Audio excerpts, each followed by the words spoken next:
السلام عليكم ومرحبا بكم. ان شاء الله تكونوا كامل بخير ويلقاكم الفيديو تاع نهار اليوم بأتم الصحة والعافية. اليوم جبت لكم وصفة كعكعات الفيريرو. هذه الحلوة تجي طرية وهشيشة والأكيد أنها بزاف بنينة. غير بحبة بيض وشوية مكونات.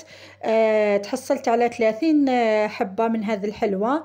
إذا درتوهم في المول تاع الكعكعات، إذا درتوهم في مول أصغر راح تحصلوا على أكثر من 30 حبة.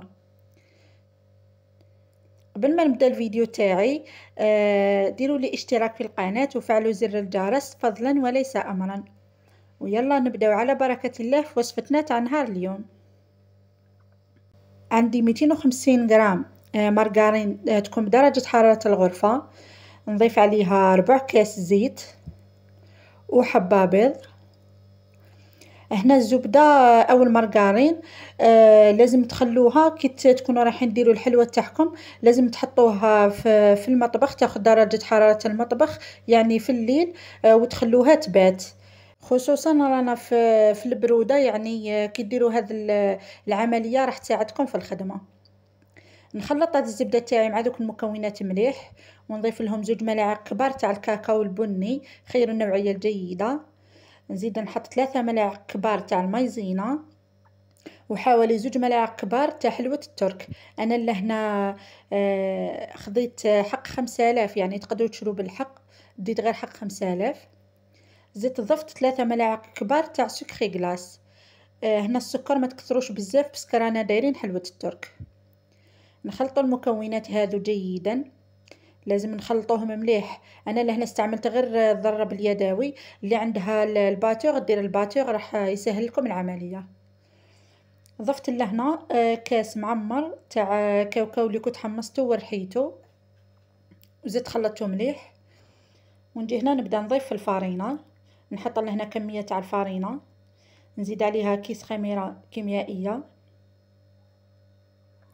ونبدا نجمع في العجينه تاعي. هنا العجينه نجمعها غير بصبعتي هكا، ما ننسيش كامل نعجن يعني لاباط تاعي. نبقى نضيف الفارينة تدريجيا ونجمع في العجينة تاعي. هنا يعني القوام تاع العجينة يكون تقريبا كيما الصابلي. هنا ما ديروش بزاف الفارينة حتى كي تنشفوا كامل العجينة تاعكم. فوالا هذا هو القوام تاع العجينة، سورتو العجينة تاعنا فيها الكاكاو، المعروف انه الكاكاو يشرب. جبت هاد ليمون تاع الكعكعات، دهنتهم بالزبدة، وبديت نخدم في الحلوة تاعي. نحكم كمية تاع العجينة نديرها على شكل حربوش، ونبدا نحط فيها في هاد الليمون. هنا سيو تخلوا الربع تاع المول تاعكم، ما تعمروش الحبة حتى للفوق، باسكو رانا دايرين الخميرة، يعني الحلوة تاعنا راح تزيد تطلع شوية. وهنا لكم الاختيار، اذا ما عندكمش هذا الليمون تقدروا تستعملوا ليمون تاع سيليكون، ولا اذا ما عندكمش كامل ليمون هكا تقدروا ديروا غير مسيسات بيديكم وتخدموا يعني عادي. سينو تقدروا ديروا اي شكل بهذه العجينه، تفتحوها كيما نفتحوا الصابلي شويه خشينه، وتقطعوهم قلوبه ولا مدورين ولا، ويعني وتطلوهم عادي.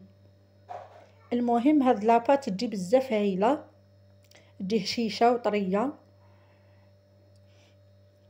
فوالا نكمل بنفس الطريقة كامل نعمر ليمون تاعي. هنا ضروري تدهنوا الليمون تاعكم هكا باش نضمنوا الحلوة تاعنا ما راش تلصق معانا. فوالا هنا كملت يعني الكمية الأولى اللي كنت حطيتها طيب. فوالا هنا كيما طابت، شوفوا الشكل تاعها كيفاش يجي، شوفوا كيفاش طلعت الحلوة تاعنا، جات ما شاء الله،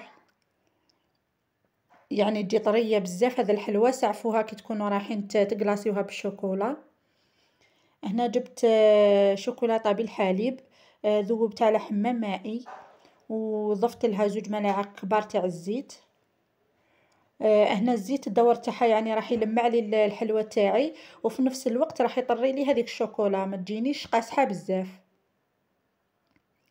فوالا ندخل مليح هذيك الزيت ما خليهاش من الفوق، نخلطها مليح مع الشوكولا، ونضيف لها. انا لهنا ضفت كاس تاع الكاوكاو اللي كنت حمصته ورحيته خشين. نتوما اذا ما حبيتوش تجي بزاف كميه الكاوكاو فوق الحلوه تاعكم ديروا غير نص كاس، يعني لكم الاختيار. نبدا نقلاصي في الحلوى تاعي بهذه الطريقه. هنا تقدروا ديروا واحد المرحله يعني قبل ما تقلاصيو بالشوكولا ما تضيفولهاش الكاوكاو، يعني ما ديروهاش فريرو. تقدروا ديروا لها من الفوق الكراميل، ومن بعد تستفوا عليها الكاوكاو ولا اللوز ولا الجوز كيما حبيتوا، وتجيكم سنيكر يعني تخرج ثاني بزاف هايله. وشنو كي تروحوا تطلوا الحلوى تاعكم ما ديروش شوكولا اولي وحده، خلطوها مع الشوكولا نواغ باش ما تجيش حلوه بزاف. يعني بما انه اخترتوا ديروا الكراميل فوق الحلوى تاعكم، لازم تخلطوا الشوكولا اولي مع الشوكولا نواغ هكا باش تنقصوا الحلاوه. سينو ديروهم غير كيما راني دايرتهم انا ثاني، جاو بزاف بنان. فوالا كملت طليت كامل الحلوى تاعي، خليت الشوكولا تاعي تنشف شويه وبديت نديكوري فيهم. انا درت هنا في كوتي شويه تاع ورد الشوش، وفي الكوتي واحد اخر ضفت لافوي دوغ هذه، وجا الشكل تاعهم بزاف شباب. فوالا شوفوا الحلوى تاعي كيفاش خرجت ما شاء الله. نتمنى تجربوها. يعني هذا الحلوى والله تستاهل تجربه. مقاديرها بسيطه، وتقطع لنا كميه كبيره، ويعني تجي بزاف هايله. راح نقسم معاكم حبه تشوفوا كيفاش جات. تشوفوا لهنا كيما نويت باش نقسمها برك، يعني تفتت كامل الحبه تاعي. فوالا شوفوا كيفاش جات طريه، والذوق تاعها رائع. اذا عجبتكم الوصفه تاع نهار اليوم ما تنساوش تدعموني بجيم واشتراك في القناه، وفعلوا زر الجرس باش يوصلكم كل جديد. نخليكم في امان الله والى الملتقى ان شاء الله.